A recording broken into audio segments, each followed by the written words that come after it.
Hi, I'm Sam, and I'm watching and ranking every Superman movie ever. And you might be wondering, what's with the sunglasses? Well, I have a severe case of conjunctivitis. Also, I blink too much when I record videos. James Gunn's new DCU and Superman movie are coming out, and I couldn't be more excited. Plus, this gives me an excuse to watch a whole bunch of movies. I got 2 tickets on the 8th and 10th of July to watch this movie. 2 tickets, and I don't even know if the movie's going to be any good. But that's how excited James Gunn has got me feeling about this brand new Superman movie. And I also want to preface this by saying I'm only watching solo Superman movies. So that means no team-up movies. That means no Batman vs. Superman and no Justice League. And also, have you seen Justice League? Superman's barely in it. He only shows up at the end to punch for a bit. Just like me at the end of a group project. Anyway, with that out of the way, I'm gonna go shotgun a whole bunch of movies. So, see you in a bit.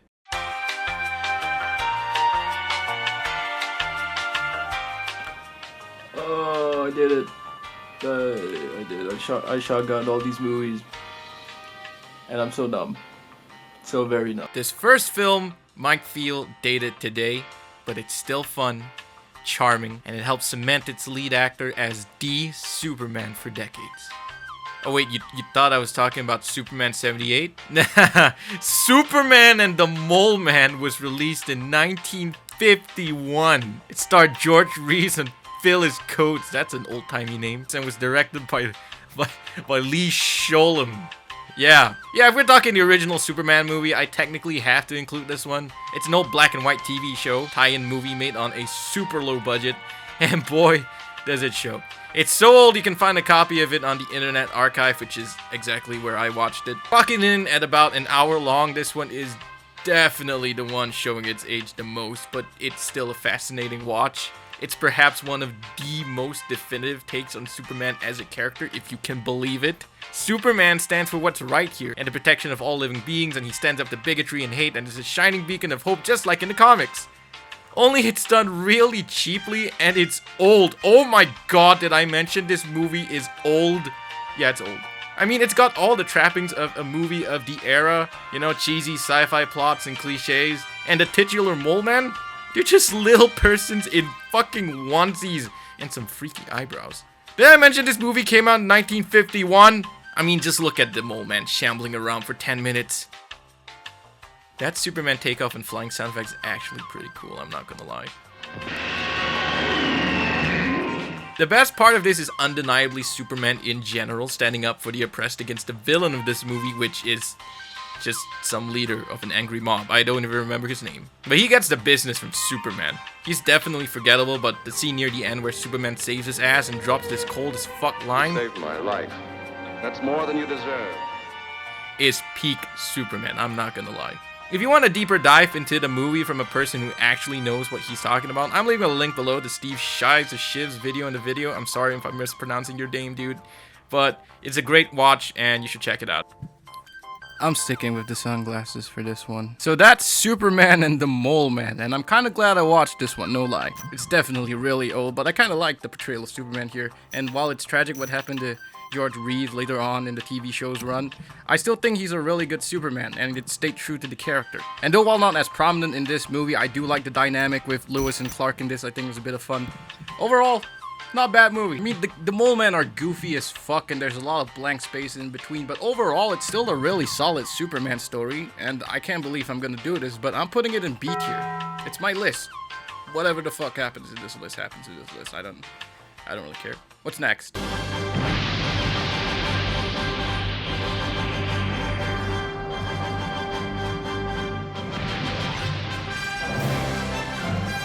Alright, we got here Superman the movie, the origin story, the good one, according to most people anyway. Came out in 1978 and stars Christopher Reeve, Margot Kidder, and Gene Hackman, and was directed by The Omen's own Richard Donner.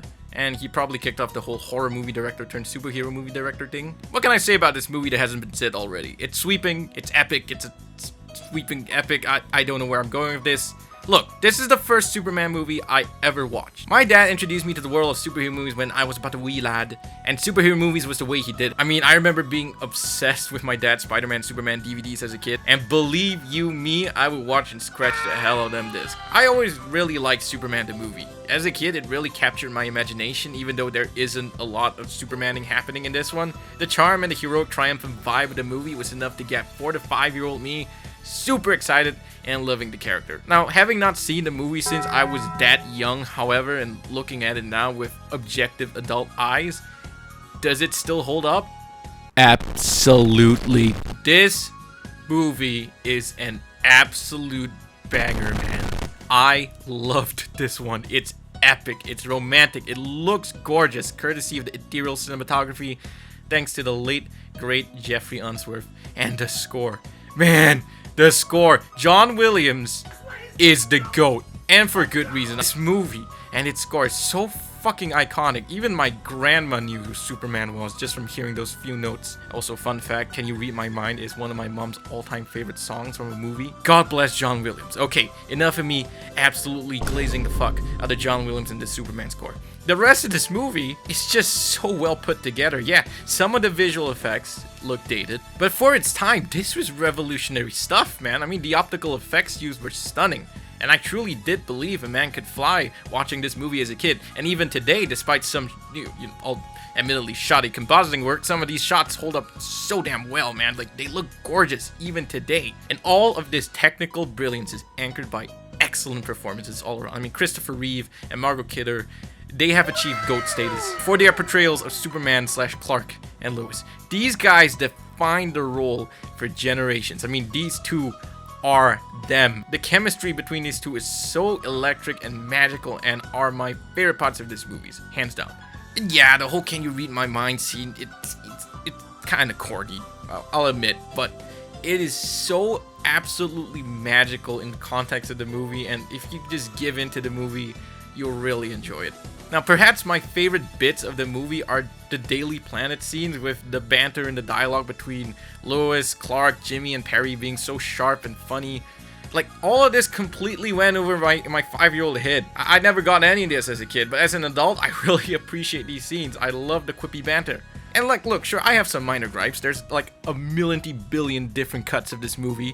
Maybe not as much as Blade Runner, but there's so many different versions, it can get confusing. I'd say having just watched the 4K theatrical cut, the only scene I do miss from the special edition DVD I grew up with is that gauntlet Superman goes through in the Lexus train base. I never really liked that Lois was that young girl on the train, even as a kid.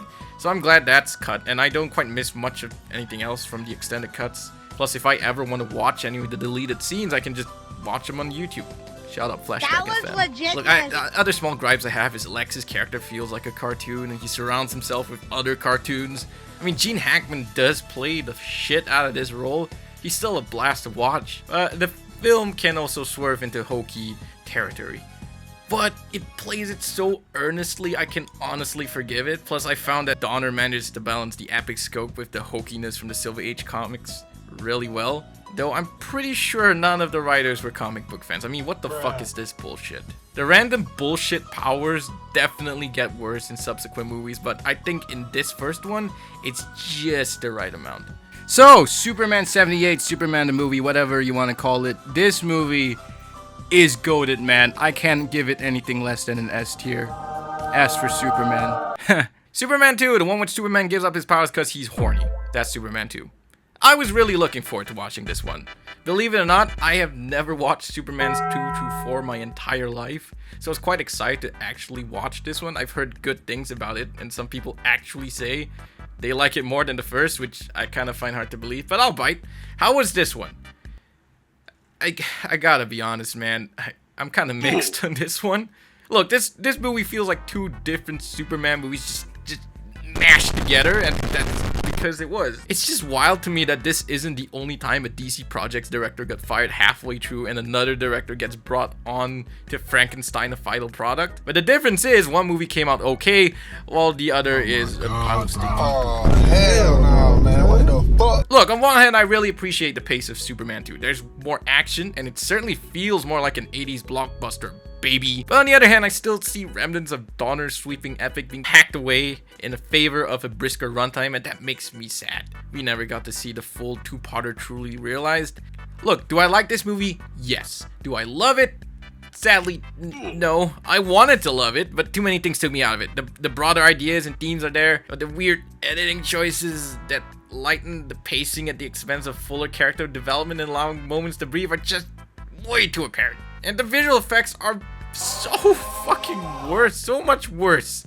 From the first scene already, they just don't hold up nearly as well as the predecessor. I'm sorry. But look, there's still plenty I did like from this movie. One of the changes that the movie made was giving Superman's Krypton mom, Lara, played by Susanna York, some much deserved love. She had barely any lines or anything to do with that first movie. Plus, she mentions the Phantom Zone, and I just love it when a movie that clearly wasn't written by comic book fans takes the time to recognize actual comic book elements. It just warms my little nerd heart. There's the three Kryptonians too, Non played by Jack O'Halloran, the lovely Ursa played by Sarah Douglas, and of course Zod.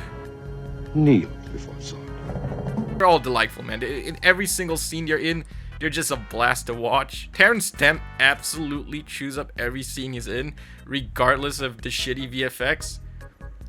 Also, why the fuck does this random kid sound British? Sheriff? Look, the editing's not all that bad either. Some of the smash cuts are genuinely great. God. Zod. And this one random shot in the desert is like fucking phenomenal for no apparent reason at all. And of course, I saved the best for last. Christopher Reeve and Margot Kidder are absolutely flawless in this one too. I love that the film explored and deepened their relationship and the tragedy of being Superman and being in love with Superman. It's such a heavy theme to explore. I think they kind of pulled it off given the circumstances in which the film was made, in no small part thanks to Reeves and Kidder's brilliant performances and chemistry. Look, this one last scene in the movie might be my favorite Clois scene of all time. It's so somber and it brings everything back full circle from the first film and ends Superman 2 in such a lovely bittersweet note. I love this. The music, the shot pulling away from Lois's apartment, the dusk setting. It's like the magic that started from the first night of the first interview has come to an end. It's just, man, so good. Top tier superhero cinema, for sure. Look, I also get the whole memory wiping kiss thing from a thematic perspective, but from a Superman power set wise perspective, what the fuck even is this shit? I mean, I get the Silver Age comics had weirder stuff, but still, it's a nice scene, I guess, and a good way to end the story on a bittersweet note. But also, there's so much bullshit powers in this one. This movie might be the worst defender of the lot. Yes, even compared to Superman 4, we will get there. Like, look, the random laser and telekinesis heads, cellophane S's. What was that? Yeah, take that, you jerk. That was a minor inconvenience. Look, I take back what I said about the Phantom Zone stuff earlier. These writers clearly didn't give a fuck about the comics. Jokes aside, though, I really like this movie. Not enough to love it, but it's still a solid Superman movie, and I think it had pockets of brilliance in there. But in between all that is some really shoddy VFX, questionable direction, and choices in editing, and it's just missing moments that I know would have taken this movie to goated status. But as it stands, it's alright. I'm gonna have to put this in B tier right next to Superman and the Mole Man. What the fuck is this list even?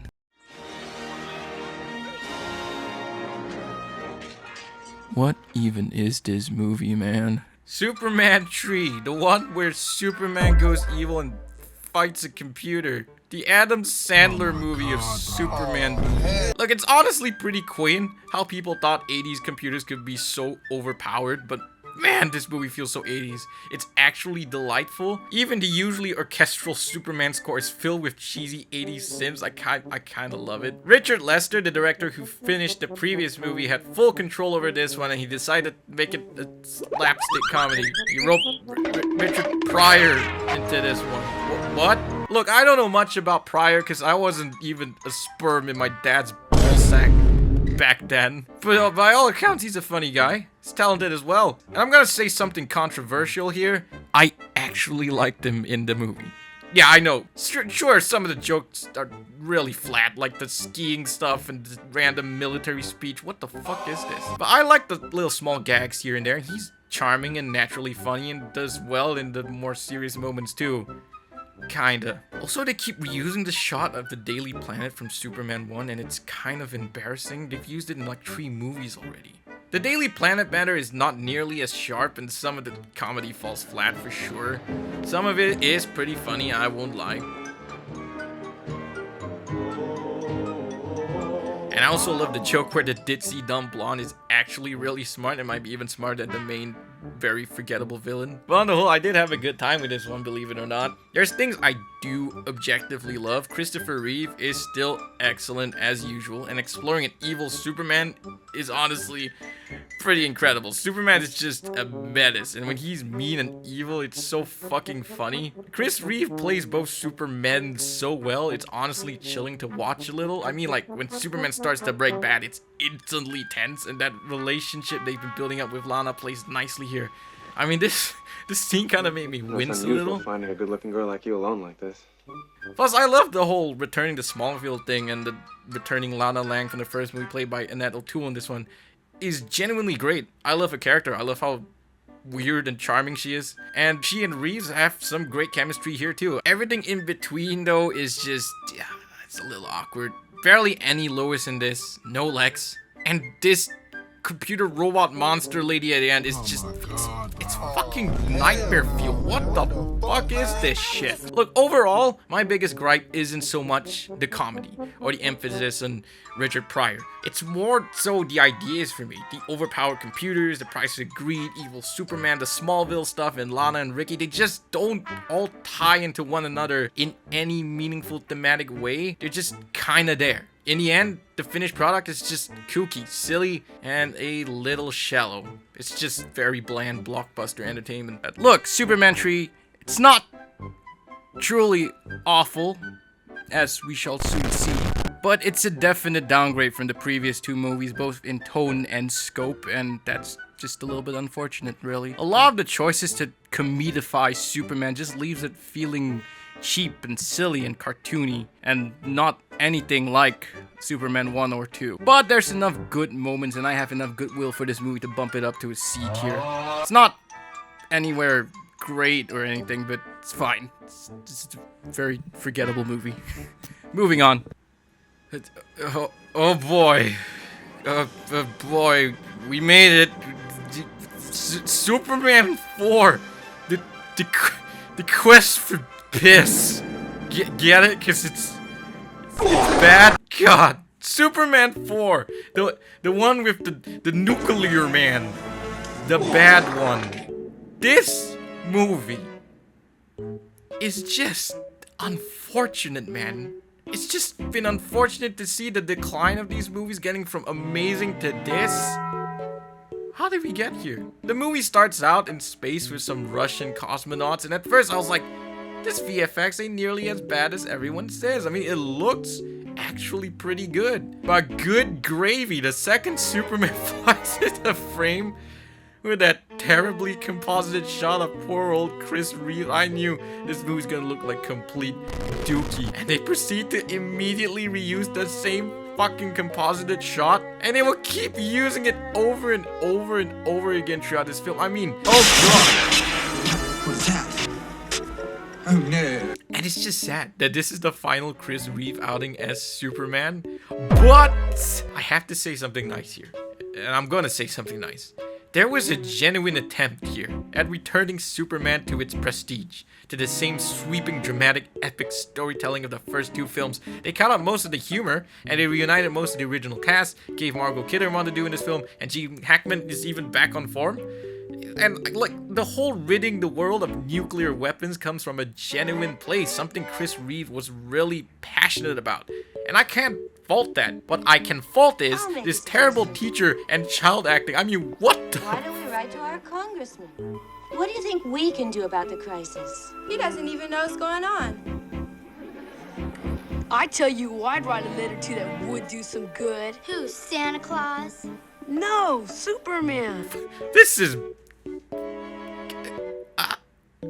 no words. The undeniable highlight of the movie is of course Chris Reeve as Superman. He's just as charming, earnest, and graceful as ever. He really gave it his all. And he never once lets down the film, no matter how much the film lets him down. The same can be said for Kidder and Hagman, who turned in really good performances too. The chemistry is still undeniably there, but all of that cannot save this movie from being ass. Also, I don't know why people don't like Lenny. He's barely in it, and he's such an 80s California surfer dude caricature. He's pretty much just a meme, and I love it. Hey, this rocks. Honestly, the opening on the farm was also kind of beautiful and should have been the way the movie closed up, but that would be too good for this movie. It's just a shame that Canon Group was the fucking production company that snagged the rights to Superman. Fuck this. They fucked this whole production over. It's just tragic, man. This movie is so bad, it's actually good in parts. Like, honestly, man, when the president came on that TV screen and we cut to the school, that was it. I lost it. This movie is a fucking riot. I mean, just watch this. This shit is fucking hilarious. I just turned my brain off and went with it. Stop, that's enough. And honestly, I had a good time that way. Look, it wasn't a productive afternoon for me or anything, but it was fun to poke fun at this really bad old movie. Still though, this horrible movie has arguably one of the best closing monologues in any Superman movie. It encapsulates everything Superman stands for, despite the movie being booty cheeks. This line, this final line, is Superman. What a brilliant future we could have. And there will be peace. There will be peace when the people of the world want it so badly that their governments will have no choice but to give it to them. I just wish you could all see the Earth the way that I see it. Because when you really look at it, it's just one world. I don't want to sound too negative here, but in closing, all I can say for Superman 4, the quest for peace is there was an attempt. There was a genuine attempt here. This movie was built on good intentions, and the cast that we know and love from the previous movies, they really give it their all. And hell, I'd even call it earnest. But all that's just not enough to save this movie, man. I'm sorry. It's D tier. It's bottom of the barrel. If I had an F tier, it would be that. Whatever's the lowest tier in this list, it's there. Now, I think it's a good time for me to mention this. James Gunn's upcoming Superman movie is my most anticipated movie of 2025. I don't remember the last time I was this excited for a upcoming movie. I've seen all the promos, the trailers, the TV spot. I even followed James Gunn on Threads. Know that website? Yeah, I'm one of those weird people who uses Threads. I'm really excited and kind of nervous as to how the movie will turn out, but I'm still excited. You might think this is because well, Sam is a big old Superman fan. Look at this big old nerd. He loves Superman. Look at that big picture I found on Wikipedia and put it on my monitor. He's a Superman fan. Well, the truth of the matter is, I'm really not, actually. I mean, like, yeah, I do love James Gunn's filmography. He made the best movies in the DCEU and MCU. See, ever since I was a kid, when I was like 4 or 5 years old, I really liked the character of Superman. I had the action figures. I loved the movie. I kept watching it over and over. But because of one movie, it kind of changed my perception of the character, and hence my love and adoration for this character kind of waned and faded over the years. You want to know what that movie was? What movie broke me? What movie broke 4 or 5-year-old Sam? Superman Returns. The one with the crystals. Look, I was pumped for this movie as a kid. A new Superman movie? Hell yeah! I got all the merch. The KFC bucket. But then the movie came out, and I remember being bored out of my mind. Oh, brother, this Movie stinks! I remember even as a kid, I didn't like much of any of it. All I remember was Superman lifting a big rock at the end. Like, that was it? I waited for that? Suddenly, Superman wasn't cool anymore to me. I started seeing him as a big old nerd, boring goody two-shoes Boy Scout. I didn't even like playing with my Superman action figures anymore, and that's sacrilege as a kid. I only liked edgy heroes after that, because Chris Nolan's Batman Begins came out, and Spider-Man 2 was like my favorite movie ever, and I got obsessed with Transformers after that, and all the cool new edgy things kids were craving back then. I kind of just grew out of Superman, which is a shame, and I kind of blame Superman Returns for all that. But was it fair? Was this movie as bad as I remember it being? Like, how is it now that I can look at this film with adult eyes? How has the movie held up? Well, I'm gonna start with this. My only real problems with the movie is there are some silly character decisions and the third act and ending that can drag a little. But when I look past all of that, this movie low-key kind of slaps, man. This is a proper Superman movie. It's grand, it's regal, it's true to the character, and it is so lovingly made and crafted. It just oozes sentimentality and charm and effortless beauty. You can tell everyone that worked on the film, they were Superman fans. Whether of the Richard Donner pictures or the comics, the love for the character really shines through here. Singer and Co really put together a wonderful tribute to the Man of Steel. And like, first off, let me get the stuff I didn't live out the way. Like I mentioned earlier, the third act is a little draggy and not much happens in it. Plus there are quite a few inaccuracies compared to the original films that can be a bit jarring. I get it was a creative choice to update some elements, but being one of the first legacy sequels, they were still figuring out how to pay homage, please fans, and make something their own. And initially, I also didn't jive with the way Lois and Clark looked in this one. Like, they are just slightly too different from Reeve and Kidder that in a movie that insists they are the same characters. And also, what is up with Clark's emo boy band hair? Tonight will be the night that I will fall for you. The look of everything is also ever so slightly different, like the Art Deco Daily Planet and the sepia tone look of the whole film. It just took me a while to adjust.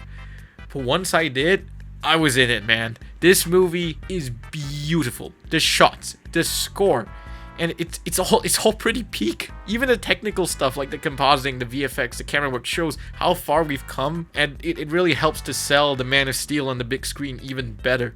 The shot with the miniatures is also really fun, and also the plane catch scene. That's peak Superman, man. Also, I guess I have to point this out. Kevin Spacey, I know, yuck, horrible human being, is a genuinely great Lex Luthor here. I'm not denying that fact. In fact, he is the best Lex Luthor on screen, just short of Rosenbaum, in my opinion. He updates Gene Hackman's Lex while making it more intimidating and less of a buffoon. I mean, he's still a buffoon in this one, don't get me wrong, but still, it's a great performance, but a bad blow. Moving on.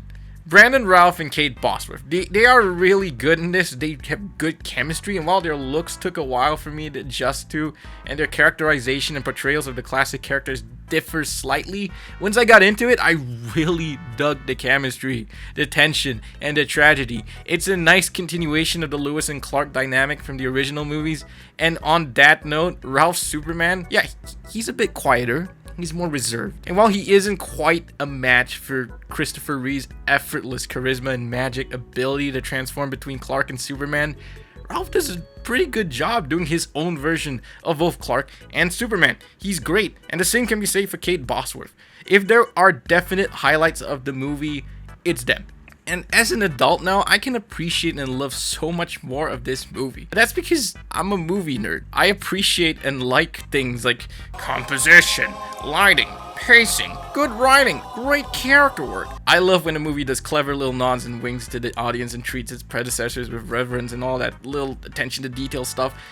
But that isn't how most general audiences feel and felt. And as a kid, I was in that general audience camp. A lot of this magical stuff I pointed out doesn't always translate well if you're not in it. And a lot of people just weren't in it at the time. They weren't in the movie. It just didn't make them feel part of it. And that's why probably 5-year-old me couldn't really care less about Superman anymore. Which is a shame, because if you look past all the small issues and a third act that drags a little, you'll find a really, really solid Superman movie. Not only a solid Superman movie, but a beautifully crafted and well acted, well put together love letter to the Christopher Reeve Superman movies. And I think that's just wonderful. It's also a slower, sweeter, more sentimental take on the character that I don't think we've ever seen in a Superman movie or have seen since. It's unique, it's beautiful, and it's bold in its own way.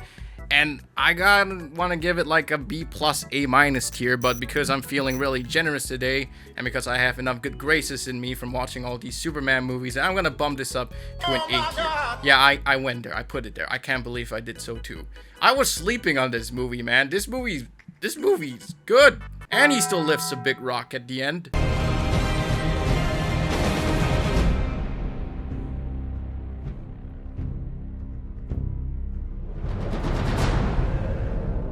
Man of Steel. Man of Steel. The edgy one. Oh boy, this isn't your grandpa's Superman. Man of Steel exists solely for the reaction towards Superman Returns. Oh, Superman isn't action-packed enough for you? Here's an entire third act that's nothing but action. And boy howdy, did I love this movie at the time. This movie felt like the answer to Superman I had been wanting since Superman Returns let me down as a kid. When I became a teenager and saw this was it. This was my Superman. It was action-packed. It was dark and gritty and felt like a Superman that would exist in our real world. And that Zod "You Are Not Alone" scene still gives me chills to this day. And most importantly, it made Superman cool to me again. This was the Superman going forward, whether fans of the character liked it or not. And looking back on it, and having just watched it again, does Man of Steel still hold up? To me, it does. Of course it does. I still think this movie is an absolute blast start to finish. I love the pacing. I love the jumping back and forth between his childhood and him discovering himself as Superman and saving the world and all that. That's a clever touch, and it really kept the flow of the movie just right. And I also think some of the emotional moments are also kind of often overlooked, especially by this movie's detractors. I mean, this moment with Martha and Clark is one of the most beautiful Superman moments ever. And you can't change my mind on that. It's really good. Why do so many people that dunk on this movie look past this stuff? Fun fact also, Nikon cameras are a recurring brand of camera throughout the franchise. And I think that's a really neat little detail. I mean, I say that because I'm a photographer by trade now, and I just find that pretty cool. Nikon. It also helps that this movie is absolutely gorgeous. I don't give a fuck that people say, oh, it's so dark, it's so gray. It's a choice, and it looks amazing. The film grain, the shaky cam stuff, it's all brilliantly handled, and it gives like a nostalgic filmic look while making it cool. If you say this movie looks ugly because it's great, that's you, I guess. I mean, it's subjective. And Hans Zimmer's fucking phenomenal score, it's just as iconic in my opinion. It also manages to quiet down in a way I don't think any other Superman movie has been able to achieve, which is amazing. I mean, never doubt Zimmer. He's in GOAT status alongside John Williams for sure. Look, I've been glazing this movie enough. Where this movie does fall short for me now, Jonathan Kent as a character. I didn't mind him back in the day, but looking at him now, I feel his character is really kind of misused. Maybe. Like, dying in a tornado memes aside, his character is just too scared of what the people of Earth will think of Superman. And never really seemed like that good of a role model to Clark. Clark is just like, I want to do good, and he's like, I don't know, people will be scared and they'll kill you. He does have a few beautiful moments with his son, but yeah, his character isn't as loving or nurturing as he should have been, edgy movie or not. I think a few small tweaks in the script and on his decisions and choices would have impacted this movie in a positive way, for sure. And then there's the action. Look, while Superman Returns' third act feels too long and drawn out because nothing happens in it really, Man of Steel is the complete opposite. This was even a criticism of mine back in the day, and I loved this movie, but yeah, some of that action can be pretty excessive. I mean, do we need all of this? Explosions and fighting in space? It's almost like all that pent-up aggression was because we hadn't seen Superman in this kind of setting. We haven't seen him this fast, this brutal, this action-packed. But I won't lie, I still love the action, excessive or not. They're like big anime battles brought to life. It's just kinetic and a lot of fun to watch. And also, Michael Shannon. Just Michael Shannon, man. He's incredible. Everything about him. But on the topic of Michael Shannon, we gotta talk about the neck snap. Endlessly memed to death by this point. Oh my and I think pretty unfairly. I think Superman killing Zod, while out of character for soups of the comic, feels like the right way to end this story. Yeah, it'd be nice if Superman found a way to throw Zod back to the Phantom Zone or whatever and save the day that way. You're not killing anyone, but on a thematic level, I think it fits. Superman is removing the last ounce of Krypton from him and embracing Earth in the most painful way possible. And I think Cavill really sells the scene here. It's haunting and controversial, but I think it works for this story. Would this work for any other Superman? Probably not, because let's face it, this isn't the Superman you or I knew. This is a darker take on the character, and the movie makes sure of that. This is a product of its time, really. The whole take on how people hate what they fear and they aren't ready for Superman is a bit cynical, yes, but it's a direct reflection of our real world. And Man of Steel exists because we wanted real heroes in the real world, a la the Dark Knight trilogy and even the Amazing Spider-Man. This was all the craze back then. I also just want to say I like that Zack Snyder and co really just went for it. Like, this is their uncompromising vision of what the Man of Steel could be. Man of Steel is action-packed, it's dark, it's gritty, it's mature. But that's not to say there aren't pockets of hope here. Excessive explosions and wanton destruction aside, Superman wants to save the planet he loves. He's still kind, he's still human. He's also a mama's boy. He wants to help, despite his father telling him the world would hate him for it. He still wants to help. He's still Superman. Just a Superman in a dark and gloomy world. And I know there's a lot of fighting happening on the internet today. Look, you are allowed to not like a movie, but you don't need to attack the people that made them. They just want to tell the story their way, and they did it their way, and that whether you like it or not, that should be that. But seeing personal attacks on like Zack Snyder, Henry Cavill, even towards James Gunn now, and David Cornswell, it just feels so fucking unwarranted. Everybody wants Superman. Whether you like him medium rare or well done, we all love the character. So would you all stop bickering and just embrace what came before and look to the future with hope, please?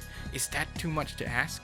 Okay, thank you for attending my TED Talk. My rant is over. On that note, I still really like this movie, warts and all. And while Pa Kent doesn't hold up as well as I remembered, and the third act can feel a bit overstuffed, I still think this is a really good Superman movie. I know, fight me. This was the movie that reignited my interest and love for the character of Superman throughout the 2010s, through my teenage years. And as a teenage kid, like a pubescent teenage kid who just entered high school, Man of Steel was like the coolest movie ever. So I gotta give props to Zack Snyder and co for making me excited about a Superman character again, even though the whole DCEU eventually fell apart and what happened with that whole universe is kind of tragic. This is still a good movie. I still really like it. This shit's really good. It's well shot. The music's amazing from Hans Zimmer. It's beautiful. It's a good movie. It's got good messages as well. Plus, it's badass as fuck, so I can't fault it. It's still an A-tier movie for me. And that's it.